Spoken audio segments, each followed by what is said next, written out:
చక్కగా నోట్లోకి వస్తున్న ముద్దను లాగేసి పెద్దవాడికి ముద్ద పెట్టడం ఏంటో నాకు అర్థం కాలే. కాంట్రాక్ట్‌కి సంబంధించినోళ్ళు తాజాగా ఆర్‌డబ్ల్యూఎస్ కాంట్రాక్ట్ కార్మికులు యూనియన్ ప్రతినిధులు జగన్‌ని కలవాల్సొచ్చింది. ఎందుకని? అంటే ఆ కాంట్రాక్టర్‌కి పని అప్పజెప్పేస్తున్నారు. ఆ కాంట్రాక్టర్ జీతాలు ఇస్తున్నాడు. ఇదివరకు ప్రభుత్వమే జీతాలు ఇచ్చింది. ప్రభుత్వానికి సంబంధించినటువంటి ఒక విభాగం పెట్టి వాళ్ళకి పీఎఫ్‌లు అది ఇచ్చారు. ఇప్పుడు అది ఎత్తు పెట్టడంతో వాళ్ళు సఫర్ అవుతున్నారు. నంబర్ 1. కాంట్రాక్టర్ డబ్బులు సంపాదించుకుంటాడు. వీళ్ళు అన్యాయం అయిపోతుంటారు. వాళ్ళు ఇప్పుడు మా గోడు వినండి అని చెప్పి జగన్ కలిసొచ్చారు. ఇది ప్రభుత్వం చేసిన తప్పే కదా! గతంలో బాగు చేసిన దాన్ని మళ్ళీ చెడగొట్టడం వల్లే కదా! జగన్ దగ్గరికి వాళ్ళు వెళ్లాల్సొచ్చింది. రెండోదొచ్చేటప్పటికి 42 మంది పంచాయతీరాజ్ సైట్ ఇంజినీర్లకి 28 నెలల నుంచి జీతం ఇవ్వట్లేదట. టెక్నికల్ అసిస్టెంట్ల అసోసియేషన్ ఇప్పుడు దాని మీదన ఏం చేయమంటారు అని చెప్పి అడుగుతోంది. ఎందుకని ఈ జీతాలు ఇవ్వలేని పరిస్థితి వచ్చింది? జీతాలు లేకనా అంటే కాదు.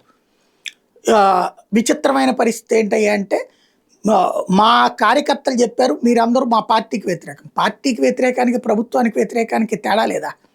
ప్రభుత్వం చెప్పిన మాట వినకపోతే యాక్షన్ తీసుకోవడం వేరు. పార్టీకి వ్యతిరేకంగా ఉన్నారని పదవులు ఏడిపించుకు తినటం మరొక ఎత్తు. పోలీసుల్లో కానీ ఇక్కడ కానీ జీతాలు లేకుండా ఉద్యోగుల్ని ఏడిపిస్తున్న దారుణమైన పరిస్థితి. రెండవది ఉద్యోగాలు కోల్పోయి రోడ్డును పడినటువంటి అవుట్సోర్సింగ్ వాళ్ళని అరెస్ట్ చేయడం.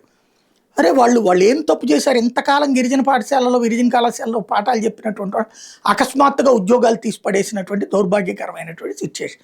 వాళ్ళు ఆందోళన చేస్తే వాళ్ళని అరెస్టులు. ఎంతవరకు రైట్ ఇది అన్నది ఆత్మవిమర్శ చేసుకోవాలి ప్రభుత్వం.